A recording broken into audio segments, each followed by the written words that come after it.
Bago ang lahat, dalawang preseason games ang pag-uusapan natin. Una, ang Houston Rockets versus Atlanta Hawks kung saan makikita na natin ulit si Kevin Durant sa aksyon. At pangalawa, ang Dallas Mavericks versus Oklahoma City Thunder na magiging debut game naman ng top rookie na si Cooper Flagg. Mga idol, exciting ang laban nato kasi ito na ang unang preseason game ni Kevin Durant bilang Houston Rocket. After ng maikling off-season, gusto ng Rockets na makita kung gaano kabilis makaka-adjust si KD sa bagong sistema nila. Wala si Fred VanVleet dahil sa ACL injury, kaya malaking tanong ngayon, sino ang magiging main playmaker ng Houston? Posibleng makita natin si Amen Thompson at Jabari Smith Jr. na mag-step up, habang si KD naman ang magiging focus ng offense. Ang kalaban nila, Atlanta Hawks, na may bagong puwersa rin, Kristaps Porzingis, Jalen Johnson at rookie na si Asa Newell. Sa game na to, malalaman natin kung anong klaseng chemistry meron ang bagong lineups ng dalawang team. Ang dapat bantayan dito, kung gaano ka-aggressive si KD sa opensa, kung effective ang spacing ng Rockets kahit wala si VanVleet, at kung makakapag-adjust agad ang Hawks sa bagong defensive system nila. Prediction ko? Rockets pa rin ang lamang dahil may KD factor, pero expect a close game, lalo na kung i-explore pa nila ang rotations at bench depth nila.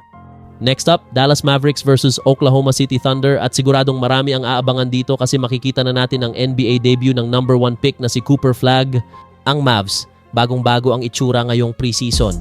Wala pa si Kyrie Irving dahil sa injury pero may mga bagong pyesa sila gaya ni na D'Angelo Russell, Klay Thompson at syempre ang rookie sensation na si Flagg. Susubukan ng Dallas ang bagong offensive system na mas mabilis, may ball movement at hindi lang puro isolation. Magiging malaking bahagi si Anthony Davis dito bilang facilitator big man, parang sa bonus ng Sacramento Kings.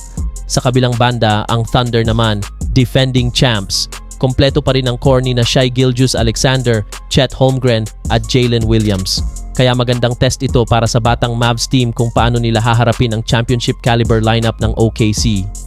Mga dapat bantayan, kung paano magpe-perform si Cooper Flagg sa kanyang unang NBA action, lalo na sa depensa at hustle plays.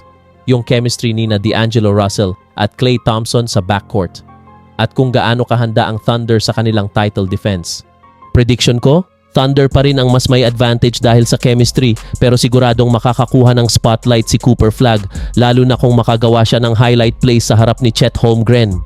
Grabe mga idol, mukhang magiging exciting ang preseason games natin ngayon ha. Si KD babalik na, tapos si Cooper Flagg naman magsisimula na sa kanyang NBA journey.